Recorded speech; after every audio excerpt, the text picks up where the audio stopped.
नमस्कार, आप देख रहे हैं स्टेट न्यूज हरियाणा और मैं हूं अमित अवन।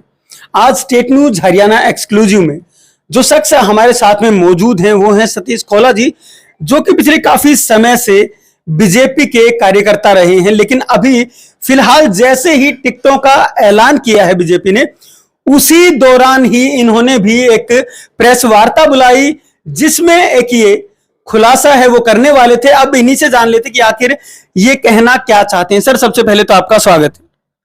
आपके दर्शकों को नमस्कार। आपको सर, आप ये बताएं कि आज जो प्रेस वार्ता बुलाई गई है उसका कारण क्या है? मैं रेवाड़ी विधानसभा से निर्दलीय चुनाव लड़ रहा हूँ। इसकी घोषणा के लिए मैंने साथियों को बुलाया था और मैंने घोषणा की है कि मैं अब निर्दलीय चुनाव लड़ूंगा। अब मैं भारतीय जनता पार्टी का कार्यकर्ता नहीं हूँ। अनेकों साल से मैंने भारतीय जनता पार्टी में सेवा की है। पार्टी को मैं रेवाड़ी जिले में उस ऊंचाई तक ले गया जहां तक एक राजनीतिक पार्टी का अंतिम चरण होता है।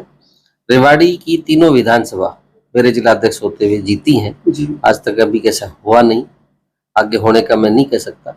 मैंने पार्टी को वहां तक लेकर के गया। 2014 में मैंने टिकट मांगी, नहीं दी। 19 में नहीं मांगी। 14 साल का तो रामचंद्र जी का वनवास पूरा हो गया था। अब 14 साल से ज्यादा मुझे हो गए पार्टी में, अभी भी मुझे पार्टी ने टिकट नहीं दी। अब 2029 की का इंतजार नहीं हो सकता।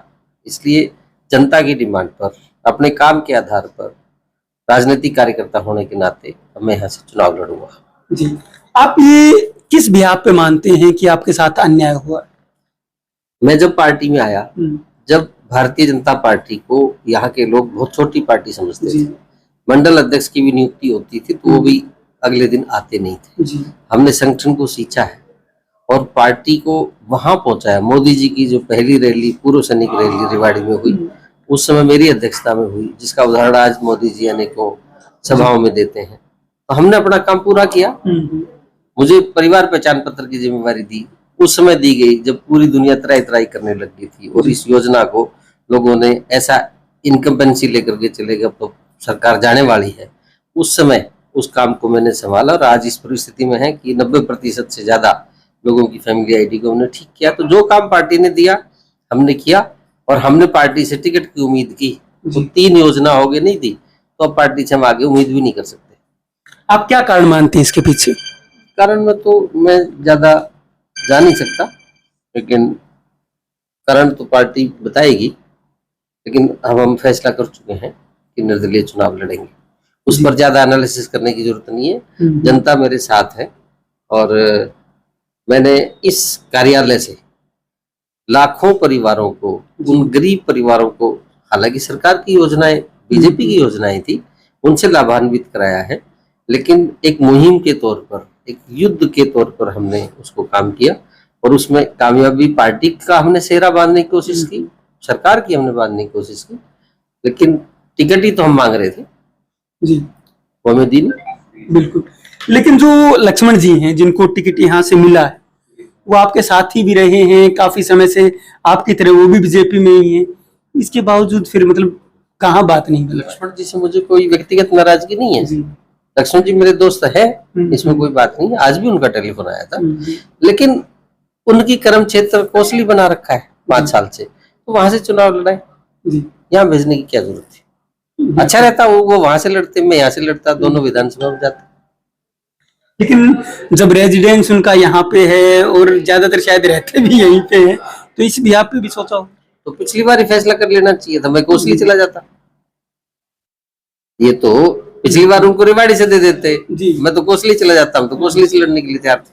तो फिर क्या आप ये नहीं सोचते, कोसली वाले भी ऐसा बोलते कि आप वहां रहते हैं, यहाँ आगे चुनाव लड़े? नहीं, मेरा तो घर गांव में भी है, मेरा घर यहाँ भी है, मेरा तो घर गुड़गांव भी है, मेरा घर तो धारवाड़ा में भी है। घर से नहीं होता, काम करने से होता है। मैं पिछले 15 साल से रेवाड़ी विधानसभा में काम कर रहा हूँ और इसी को ही मैंने अपना कर्म स्थल बनाया। तो मेरा अधिकार था, बिल्कुल मेरे अधिकार पर कैंची चली है, इसलिए मुझे दिक्कत है। और जिन लोगों के हमने काम किए, जो कार्यकर्ता बने, कार्यकर्ता तो हमने पार्टी के बनाए थे, लेकिन उन कार्यकर्ताओं में नाराजगी है और उनको नाराजगी को हम ठीक करेंगे यहाँ से चुनाव लड़के।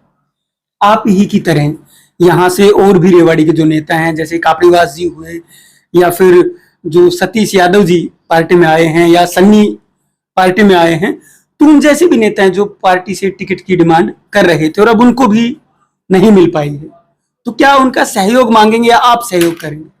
सतीश खोड़ा का पार्टी का सींचना जी। किसी से बेहतर, किसी और दूसरे का बेहतर नहीं हो सकता।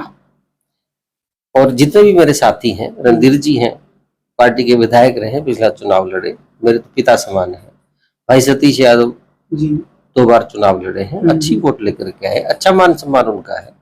भाई सन्नी युवा है, रेवाड़ी से चुनाव लड़े, अच्छी वोट लेकर के आए, मेरे छोटे भाई की तरह से हैं। सुनील मुसेपुर जी पिछली बार चुनाव लड़े, उम्र में छोटे हैं, छोटे भाई की तरह से, सबका अपना सम्मान है। लेकिन ये सब लोग एक बार चुनाव लड़ चुके हैं, इसलिए अब की मेरी बारी। बहुत बड़ी बात है। लेकिन क्या जो ऊपर की बात करें अगर, तो सामने आपका नाम भी शायद गया होगा, तो वहां पे जब बातें बनी होंगी तो उस टाइम पे मतलब ऐसा क्या रह गया होगा आपके अंदर जो नहीं था? मैं ज्योतिषाचार्य तो हूं नहीं जी। लेकिन राजनीति में सक्षम आदमी को बड़े नेता पसंद नहीं करते, जी। ऐसा कहते थे। लेकिन अब प्रत्यक्ष रूप से हमने देख लिया, सबको यस मैन चाहिए। सतीश खोड़ा यस मैन नहीं था, इसलिए नहीं मिली। जी। तो रेवाड़ी की जनता से क्या कहें?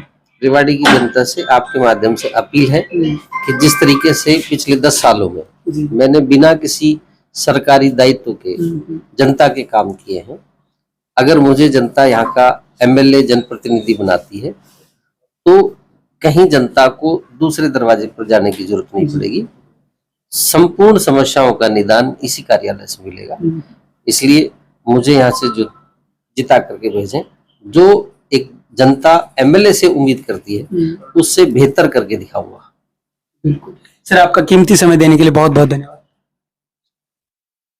तो सतीश जी ने यहाँ पे बताया है कि किस तरीके से उनको जो टिकट है वो क्यों नहीं मिल पाई है और क्या वो आने वाले समय में करेंगे, ये भी वो बता चुके हैं। और साफ तौर पे कहा है कि मैं चुनाव लड़ूंगा ही लड़ूंगा। तो और भी यहाँ पे टिकटार्थी रहे थे, अब उनका क्या होगा वो भी देखने वाली बात होगी। लेकिन साथ साथ जो सतीश खोला जी हैं उनका भविष्य क्या रहेगा वो आपके ऊपर है।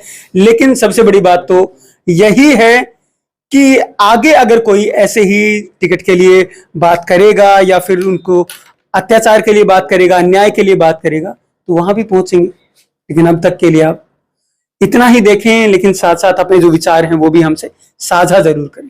नमस्कार, धन्यवाद, जय हिंद, जय भारत।